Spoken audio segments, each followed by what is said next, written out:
होने वाली बहू। शादी के पहले से ही विभा को कपड़े धोने का बड़ा शौक था। कभी नल के नीचे तो कभी तालाब के पास। अरे मेरी नीली वाली लुंगी नहीं दिख रही है। विभा की अम्मा, कहाँ रखी है लुंगी? अरे वो तो विभा ने परसों ही धोकर रखी थी आपकी अलमारी में, देखो वहीं होगी। वो ना मैंने आज धो दी, मुझे लगा कि गंदी हो गई होगी। अरे कैसे गंदी हो गई थी? उसे तो मैंने पहना भी नहीं। हे भगवान, इस लड़की के कपड़े धोने की आदत से परेशान हो गया हूँ मैं। जितना तो घर में राशन नहीं आता, उससे कहीं ज्यादा डिटर्जेंट पाउडर का खर्चा है।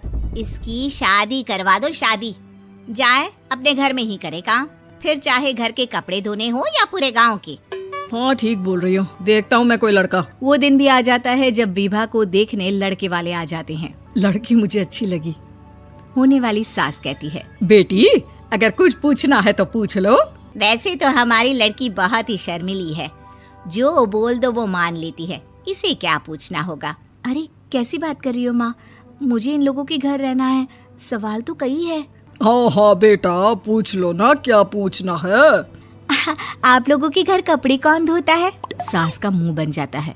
देखो, अगर तुम ये कहना चाहती हो कि तुम्हें कपड़े धोने नहीं आते तो सुन लो, कपड़े मैं ही धोती हूँ, लेकिन तुम्हारे आ जाने के बाद मैं रुमाल तक नहीं धोऊंगी। अरे चुप रहना भाग्यवान, बहू बेचारी घर आई नहीं, उसे डराना शुरू कर दिया। वो क्या है ना बिटिया, अभी तक तो ये कल्लू की माँ ही धोती थी, लेकिन अब तुम्हारे पापा तो दहेज में वॉशिंग मशीन देंगे ही। तभी विभा की माँ बोल पड़ती है, सवाल भी पूछा तो क्या। वैसे भाई साहब, मशीन की तो फिर भी कपड़े धोने की कैपेसिटी होती है। मतलब जो बिटिया दे रहे हैं ना विभा, इसे कपड़े धोने का बहुत शौक है। ये आप लोगों के क्या, आस पड़ोस गांव मोहल्ले सबके कपड़े धो दे और उफ तक ना करे। बाहर देखा नहीं आपने कितने कपड़े सूख रहे हैं? सब हमारी बिटिया ने ही तो धोए हैं। बस भी करो ना माँ, शर्म आ रही इतनी तारीफ सुनकर। और तो और एक दाग निकाल कर दिखाओ तो मान जाऊं। हाँ अच्छा, माफ करना बेटा, मैंने गलत समझा। हमें तो रिश्ता बहुत पसंद है। और ऐसे जुड़ जाता है रिश्ता कपड़े धोने का शौक रखने वाली विभा का। उसकी शादी हो जाती है कोयला फैक्ट्री में काम करने वाले कल्लू के साथ। शादी के बाद अचानक विभा चिल्लाती हुई सास के पास आती है। सासू माँ, अरे सासू माँ कहाँ है आप? ये तो धोखा है, धोखा दिया आप लोगों ने मुझे। इसे ससुर के चक्कर के बारे में पता चल गया। अरे तो उसमें तुझे क्यों धोखा मिला है? अरे नल में पानी नहीं आता, कपड़े कैसे कब धुलेंगे? अच्छा, तू पानी नहीं आ रहा उसकी बात कर रही है। तो आपने क्या सोचा? कुछ नहीं। अच्छा, तेरी माँ ने कहा था कि कपड़े धोने का शौक है तुझे, याद आया मुझे।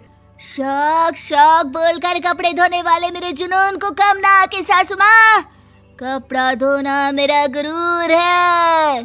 तभी पति भी वहाँ आ जाता है। अभी मैंने इसे सनी देओल की फिल्म दिखाई है, उसी के डायलॉग मार रही है माँ। अच्छा सुन, साफ साफ बता रही हूँ, पानी सुबह 4 से 6 और शाम को 10 से 12 आता है, समझी?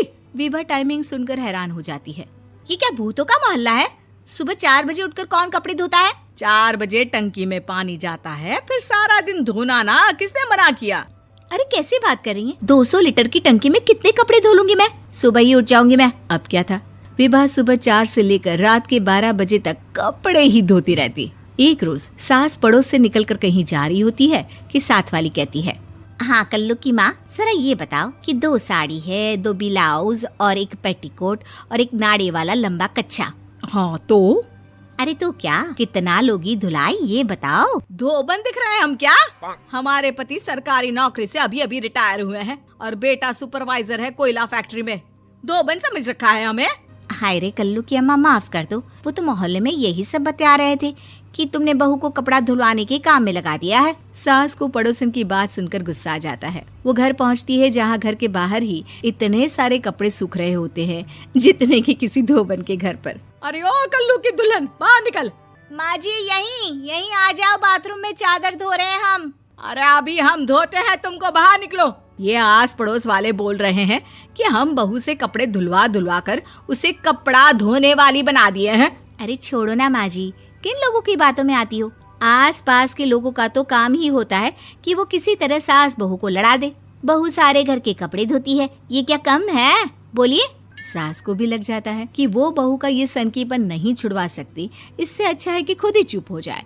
एक रोज सास और बहू मंदिर जाते हैं, जहाँ सास की साड़ी वहाँ खड़ी भीख मांगने वाली से मिलती है। माँ जी क्या बात है, आपकी साड़ी उस भिखारन से कितनी मिल रही है ना? हाँ हाँ, देखो तो दोनों की साड़ी मिल रही है। क्या बात है कल्लू की अम्मा, तुम खुद को तो अफसर की बीवी बताती हो और ऐसी सिंपल सी प्लेन साड़ी पहनकर घूमती हो। सिंपल और प्लेन नहीं है ये साड़ी। तो क्या सोने के धागे से फूल बने हैं? कुछ भी सासू माँ, कुछ भी।